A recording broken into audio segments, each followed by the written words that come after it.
Hi, in this clip I will comment about this book, Philosophical Foundation for a Christian Worldview, by J.P. Moreland and William Lane Craig.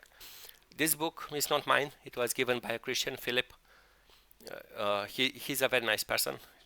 If he sees this clip, thank you for the book, at least to read it. And I will not comment about all this book because I can't really.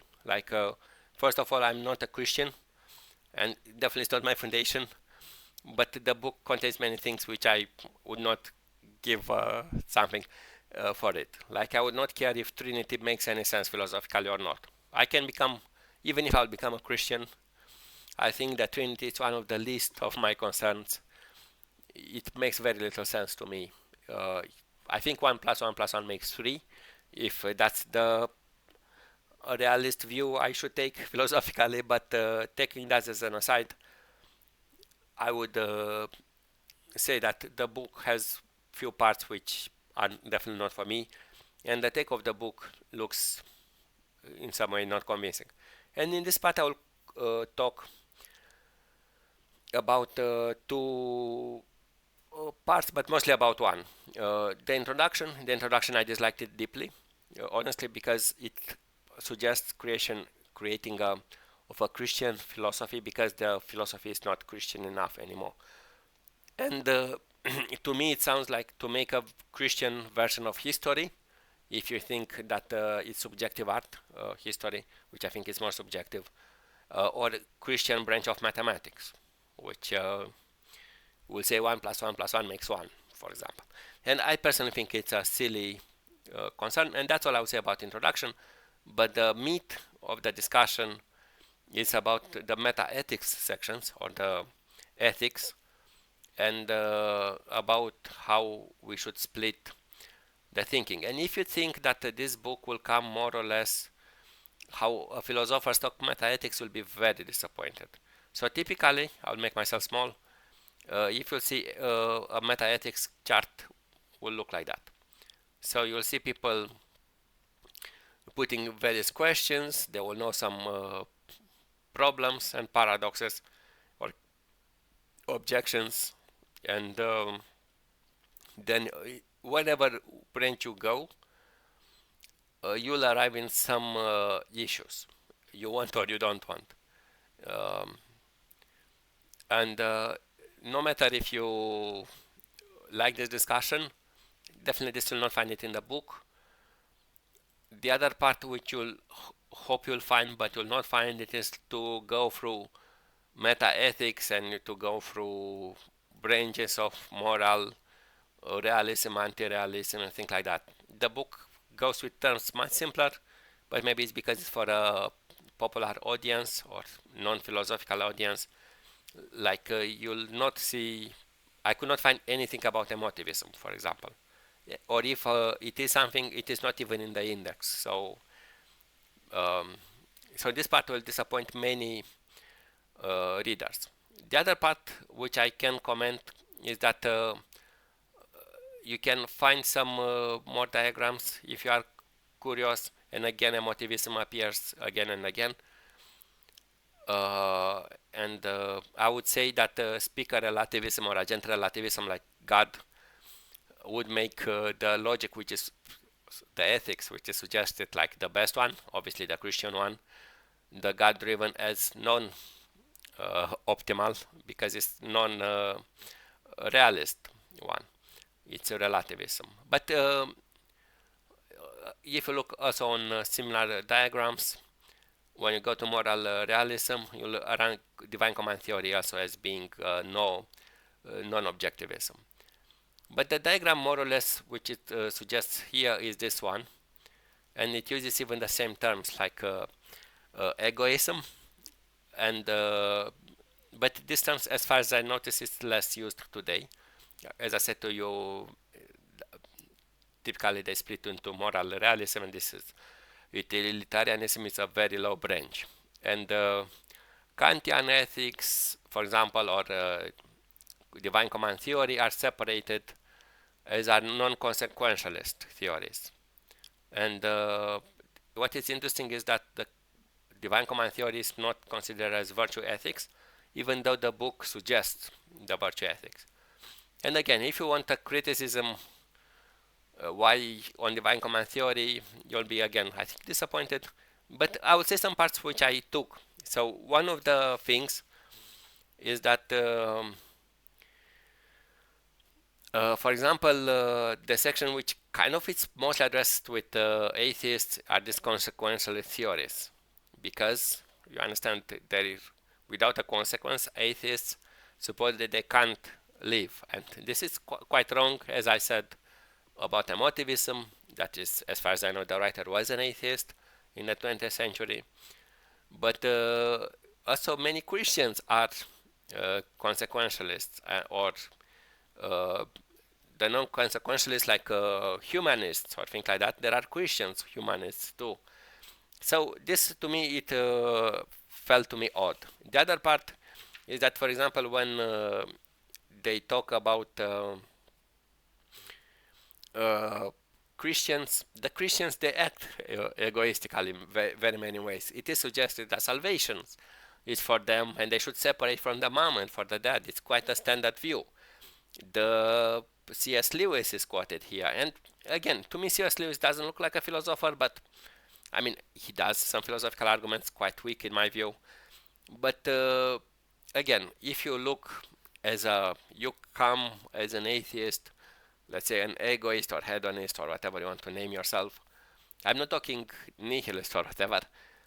It will be very hard yourself to spot yourself into this book and say, aha, C.S. Lewis quoted.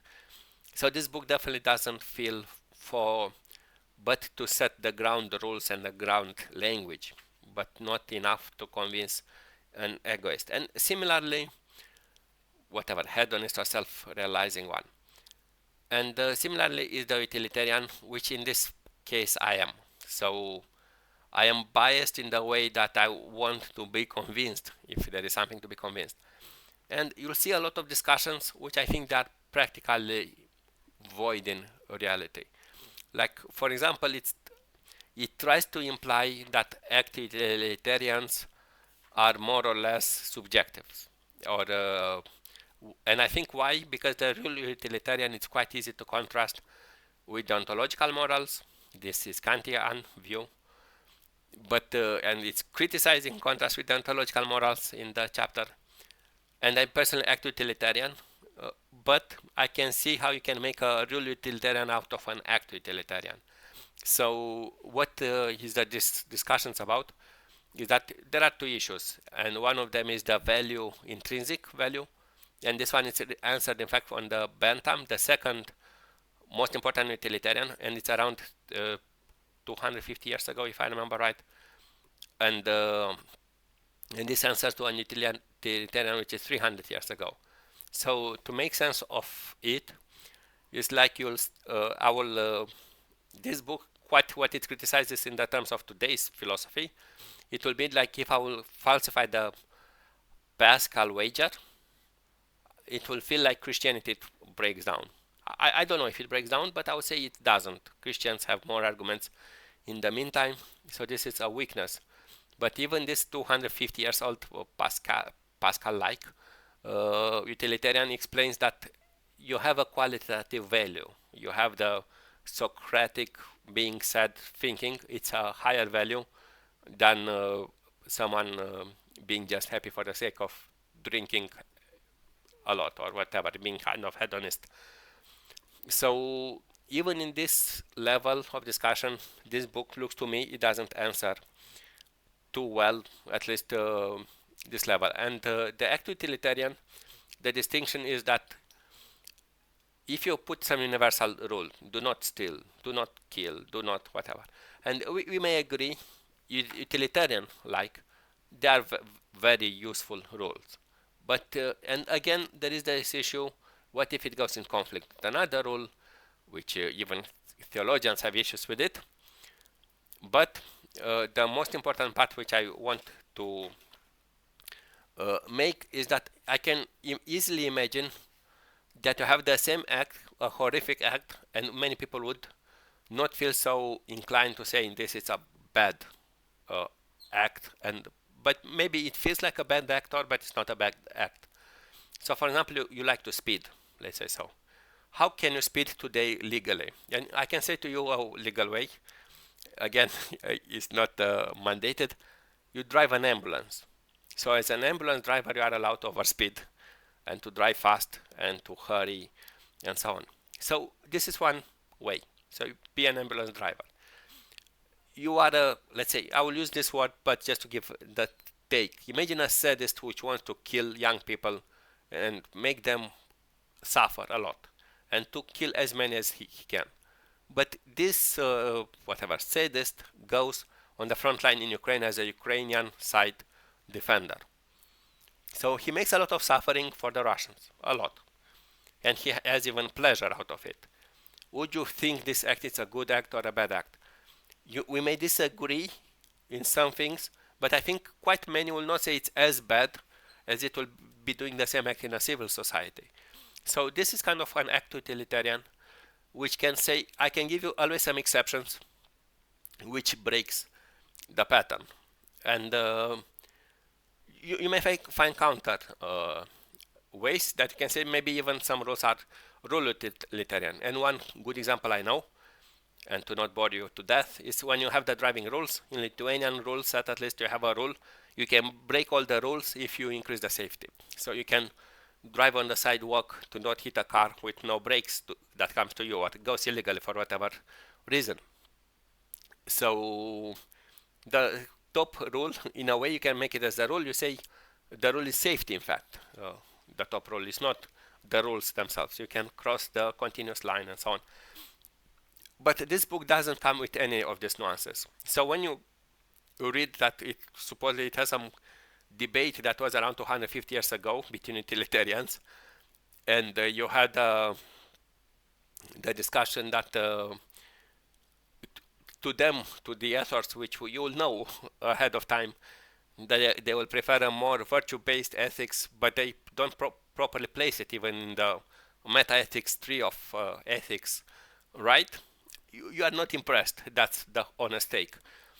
And I don't have to come to say even the most basic books you know in the 20th century kind of answer, or they don't fall easily, at least on the first read, on the criticism of this book. So I would say too, there is a Moral Compass, I think is named, by Shermer, and Moral Landscape by Harris. And both of them, you can say in a way, they are not agreeing with each other, which is also in this book appears this criticism, but this is as silly as Christians don't agree with each other in many ethic questions, but they have both Christian ethics, and you can even prove they are Christian ethics. There are some fundamentalist Christians who they do one act, and the other fundamentalist Christians which they may do even the opposite act. Some of them, they will make a very beautiful statue. The other of them, they will destroy that statue. Exactly, both types of fundamentalists. And they will say both God commanded them to do this act. So if that's the criticism, there is no criticism, in fact. But putting that as an aside, even these entry-level silly books, which I personally, even myself, don't agree with them, they kind of don't fall to this kind of simple criticism of what this book contains. And this is why this book remains disappointing, at least if you want to address it to an atheist as a Christian. But if you like it, and if you, as I said, this is the ethics part, which I kind of know the basics. But you may like, as I said to you, 1 + 1 + 1 makes 1. As Trinity part, it has a part. Or you have the problem of evil, which I will try to read it deeper. Maybe I'll find some more interesting answers, but I will not have high expectations, to be fair. And with that, we can end it here. Thank you, and thank you, Philip, for the book. I really appreciate. And see you next time, and use your rationality to guide yourself. Thank you. Bye bye.